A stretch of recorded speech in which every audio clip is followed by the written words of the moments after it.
मैं आपसे गुजारिश करने आया हूं और आपको ये बताने आया हूं और आपको ये तयख्खुन देने आया हूं कि मैं उत्तर प्रदेश को अपनी जाती अनानियत के लिए नहीं आया हूं। मैं उत्तर प्रदेश में अपनी मकबूलियत में इजाफा करने के लिए नहीं आया हूं। मैं अगर उत्तर प्रदेश को आया हूं और इंशाअल्लाह आता रहूंगा,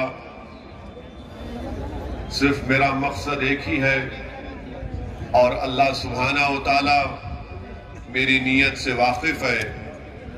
मेरा उत्तर प्रदेश को आना और यहाँ पर मेरे मजलिस के रुफ़क़ाओं के साथ मेहनत करना, जुस्तजू करना, उसका एक ही मकसद है, हमारी एक ही ख्वाहिश है कि इस बड़े प्रदेश में जहां पर हर जात और बिरादरी ने अपनी अपनी एक सियासी आवाज को बनाया, अपनी एक सियासी ताकत को मनवा लिया, अपने नुमाइंदों को उन्होंने अपने वोट से कामयाब करवाया और अपनी एक सियासी शनाख्त पैदा कर ली, जिसकी बुनियाद पर उन तमाम जात और बरादरियों ने अपने समाज के लिए कुछ हासिल किया। अगर कोई समाज इतनी बड़ी तादाद में रहने के बावजूद भी अगर उसने अपने लिए कुछ हासिल नहीं किया, अपने बच्चों के तालीम का इंतजाम नहीं कर पाए, जिन्होंने अपने मुस्तकबिल को रोशन नहीं कर पाए, जिस समाज की आंखों के सामने बाबरी मस्जिद को शहीद कर दिया गया, जिस समाज के सामने मस्जिद को शहीद करने वालों को कोर्ट ने उनको मुल्जिम करार नहीं दिया, आपकी और हमारी आंखों ने मेरठ की सरजमीन पर हमने मलियाना का वो 70 से जायद मुसलमानों का कत्लेआम देखा। आपने मेरठ में हाशिमपुरा में 40 से जायद मुसलमानों को यूपी की पीएसी पुलिस ने ले जाकर नदी के किनारे में उनको गोली मारकर उनको हलाक कर दिया, शहीद कर दिया। हमने फसादों को देखा, मगर मैं आज आपसे हाथ जोड़कर अपील करने आया हूं कि उत्तर प्रदेश के 19% मुसलमानों को अपनी एक सियासी अलहदा ताकत बनाने की जरूरत है। आपको अपनी लीडरशिप को बनाना है। आपको, अगर आप चाहते हैं कि उत्तर प्रदेश में आपको आपका हिस्सा मिले, आपका मुकाम मिले, आपको इज्जत मिले, आपसे नाइंसाफी का खात्मा हो, आपके मासूम बच्चे और बच्चियों को स्कूल मिले, नौजवानों को कॉलेज मिले, नौजवानों को नौकरी में उनका हिस्सा मिले, पुलिस का जुल्म का खात्मा हो, तो याद रखो आपको एक सियासी ताकत बनना पड़ेगा।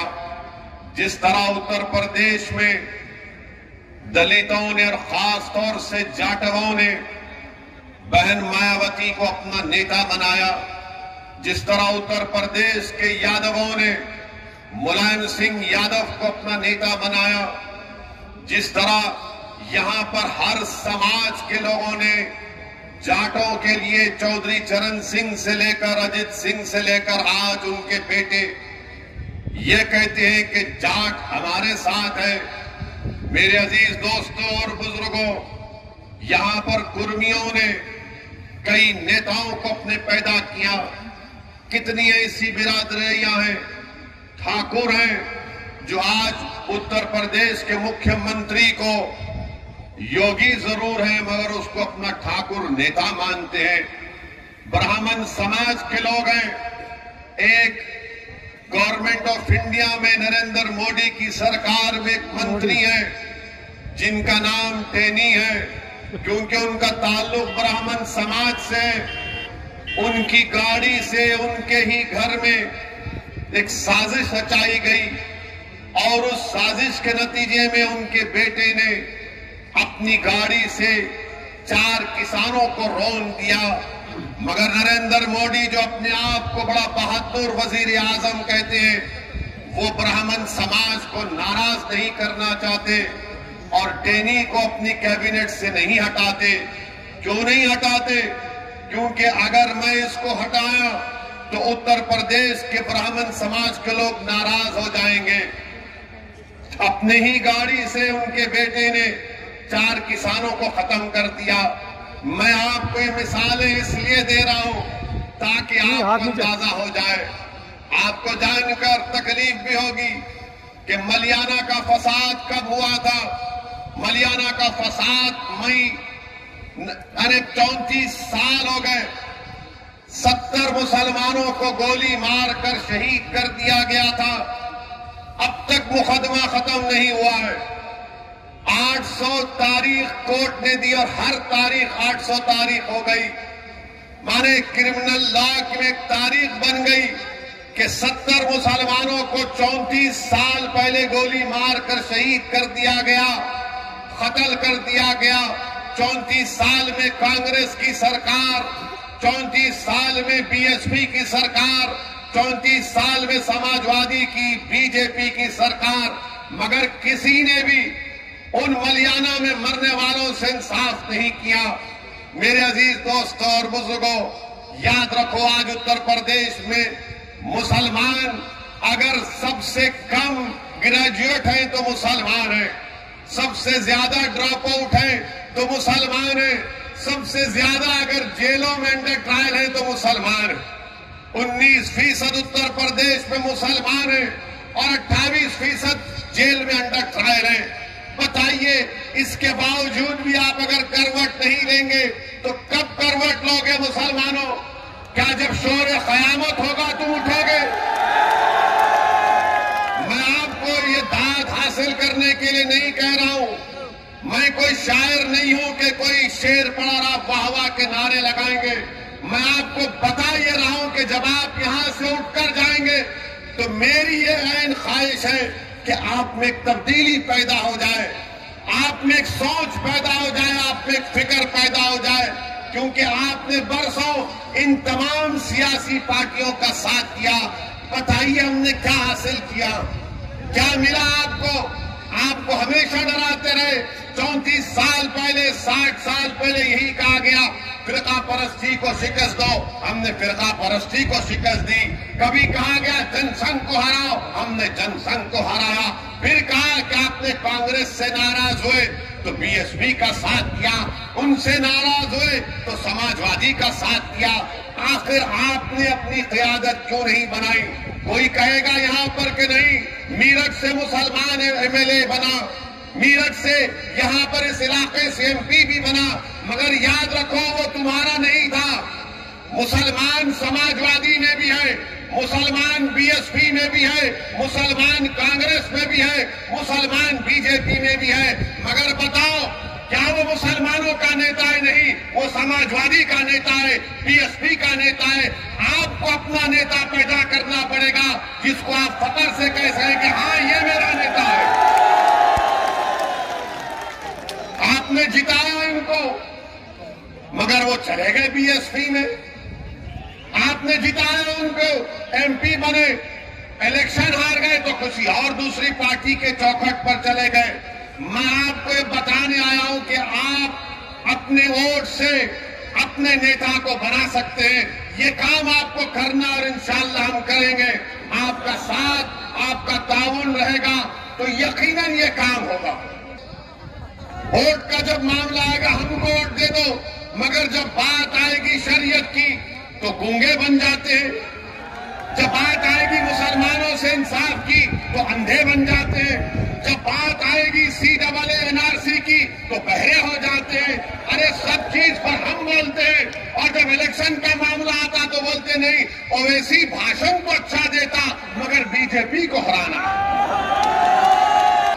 क्या आपको यकीन नहीं है कि मजलिस बीजेपी को हरा नहीं सकती? यकीनन मजलिस बीजेपी को हरा सकती और हराएगी इंशाअल्लाह ताला। मगर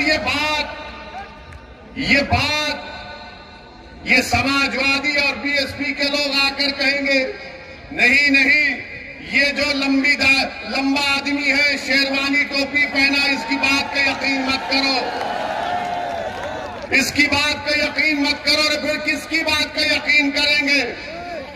वो अखिलेश यादव, समाजवादी पार्टी, मुजफ्फरनगर का फसाद हुआ, इंसाफ नहीं कर पाए। वो समाजवादी पार्टी जो सरकार में थी, स्लॉटर हाउसेस के लाइसेंस दे सकती थी, लाइसेंस नहीं दिया। वो समाजवादी पार्टी जो मुसलमानों से रिजर्वेशन का वादा किया, नहीं किया।